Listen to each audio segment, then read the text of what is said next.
नमस्कार मित्रों, आदर्श शिक्षण संस्थान जोधपुर ऑनलाइन कक्षा में आप सबका हार्दिक स्वागत एवं अभिनंदन। कक्षा 10वीं, विषय हिंदी व्याकरण। आज का प्रकरण है अलंकार, भाग संख्या 18। सबसे पहले अलंकार की परिभाषा। काव्य के सौंदर्य अर्थात सुंदरता बढ़ाने वाले तत्व अलंकार कहलाते हैं। पूर्ण विराम। अलंकार का एक अर्थ गहना या आभूषण भी होता है।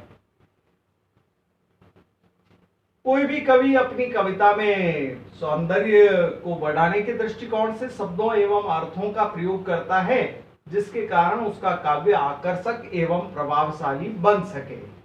अलंकार 3 प्रकार के होते हैं। पहला शब्दालंकार अर्थात शब्द के माध्यम से चमत्कार उत्पन्न होता है, उसे शब्दालंकार कहते हैं। अर्थालंकार, जिसमें अर्थ के माध्यम से चमत्कार उत्पन्न होता है, उसे अर्थालंकार कहते हैं। तीसरा है उभयालंकार, जिसमें शब्द एवं अर्थ दोनों से चमत्कार उत्पन्न होता है, उसे उभयालंकार कहते हैं। पूर्ण विराम। सबसे पहला बिंदु शब्दालंकार, इसकी परिभाषा। जब अलंकार का चमत्कार शब्द में निहित अर्थात छिपा हुआ होता है, तब वहां शब्दालंकार होता है। पूर्ण विराम। अनुप्रास, अल्प विराम, यमक, अल्प विराम, श्लेष, अल्प विराम। वक्रोक्ति अर्थात बात को सीधा न कहकर उसे कुछ घुमा फिरा कर कहा जाता है, उसे वक्रोक्ति कहा जाता है। पुनरुक्ति प्रकाश, अल्प विराम। पुनरुक्ति वदाभास, अल्प विराम, विप्सा आदि शब्दालंकार हैं। पूर्ण विराम। दूसरा बिंदु अर्थालंकार। जब अलंकार का चमत्कार उसके अर्थ में निहित अर्थात छिपा हो तो वहां अर्थालंकार होता है। अल्प विराम। पर्यायवाची शब्द उस स्थान पर रखने पर भी चमत्कार बना रहता है। पूर्ण विराम।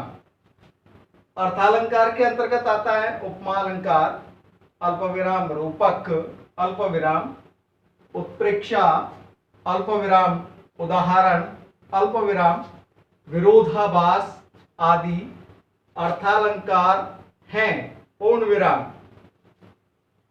तीसरा बिंदु है उभयालंकार, जहां अलंकार का चमत्कार उसके शब्द और अर्थ दोनों में पाए जाए तो वहां उभयालंकार होता है।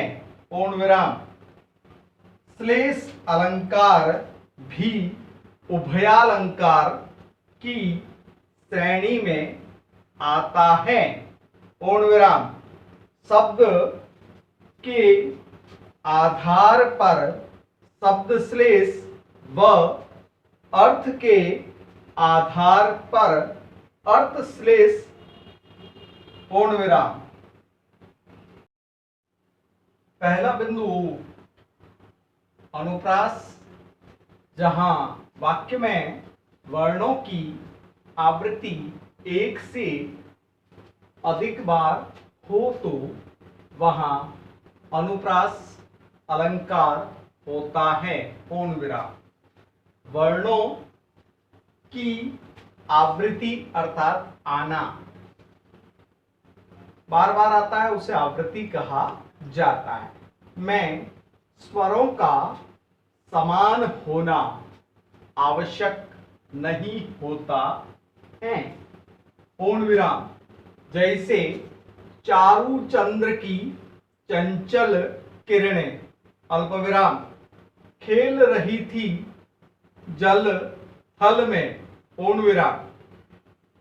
प्रस्तुत पंक्ति के अंतर्गत बताया गया है कि च वर्ण की आवृत्ति प्रथम बार चारु शब्द में च वर्ण की आवृत्ति, दूसरी बार चंद्र में, तीसरी बार चंचल में, चौथी बार भी च वर्ण की आवृत्ति हो रही है, यानी च वर्ण की आवृत्ति एक से अधिक बार हुई है।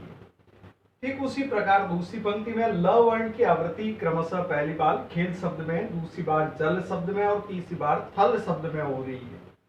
इसलिए प्रस्तुत पंक्ति में च वर्ण व ल वर्ण की आवृत्ति एक से अधिक बार होने के कारण यहाँ अनुप्रास अलंकार होगा।